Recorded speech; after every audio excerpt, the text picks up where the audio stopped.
ito yung first part area na ating pag-aanihan. Meron pa tayo din sa likod na dalawang parts na pwedeng pagkunin. So inuna lang natin to para may bilad ka agad habang umaaraw at wala pa yung parating na bagyo. So ayan, dami ko nang nakuha.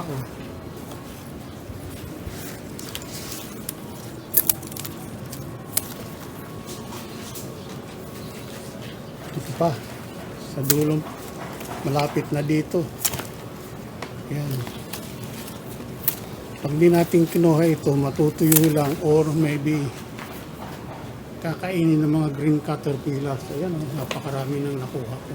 So nakatatlong balot tayo dito. Tatalian natin to tapos ihang natin para maibilad at matuyo agad. Okay, so thank you for watching. Punta tayo sa second part, sa third part naman. Okay?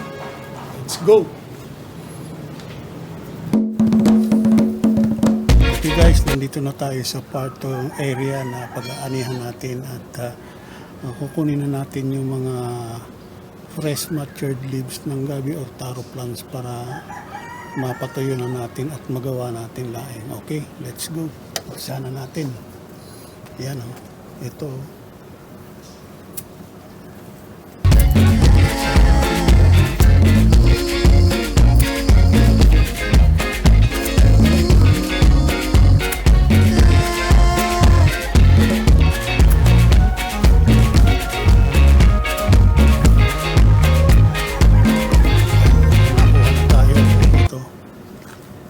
Sa dulo, dito sa dulo.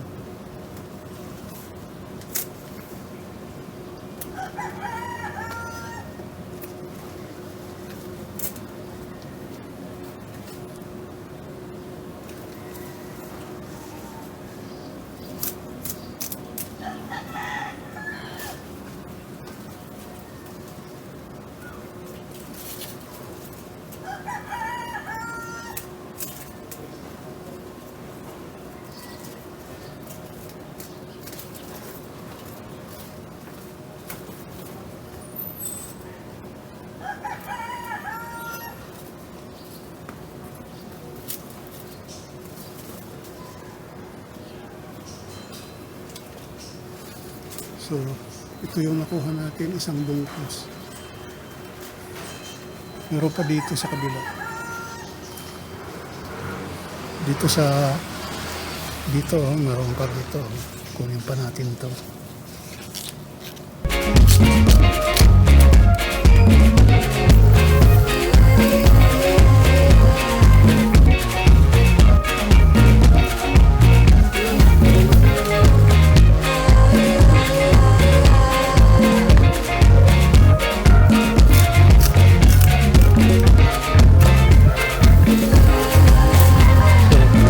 Kuha pa tayo ng isang bungkus to.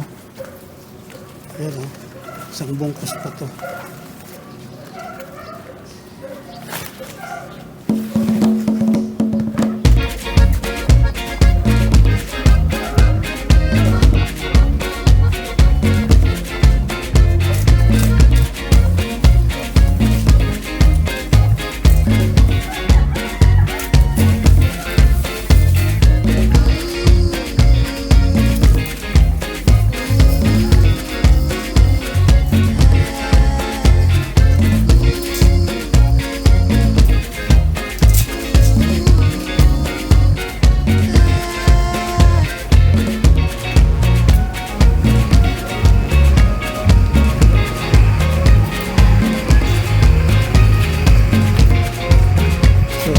Nakakuha pa tayo ng isang bungkus dito para matalian na rin at para maibilag na natin. Sayang yung araw.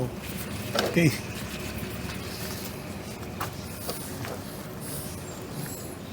Thank you for watching. Okay guys, nandito na tayo sa third part ng ating area na pag-aanihan natin ng mga fresh matured leaves ng taro or gabi plants. Okay, let's go. Be with me for a few minutes at umpisa na natin yung third part. Okay?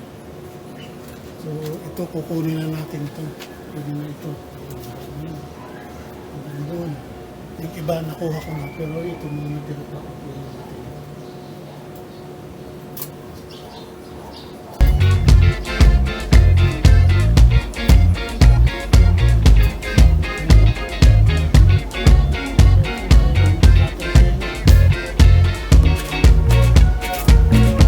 Sarap kainin ng kakapulong.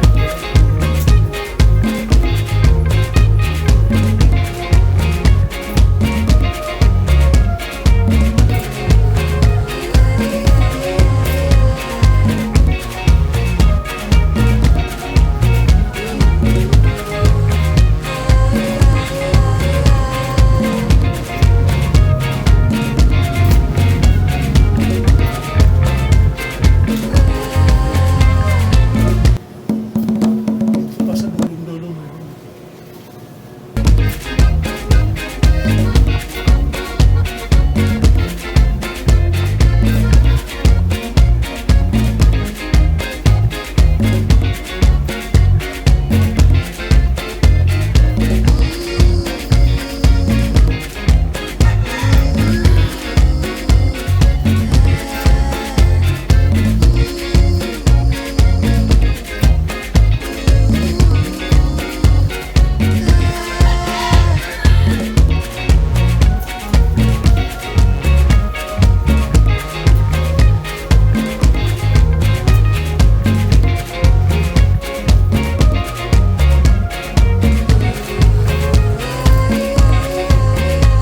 So, nakuha na natin ito.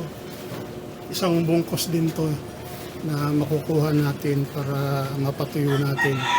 Tatali natin to. Hugasan muna natin ang clean water. Tapos tatali natin.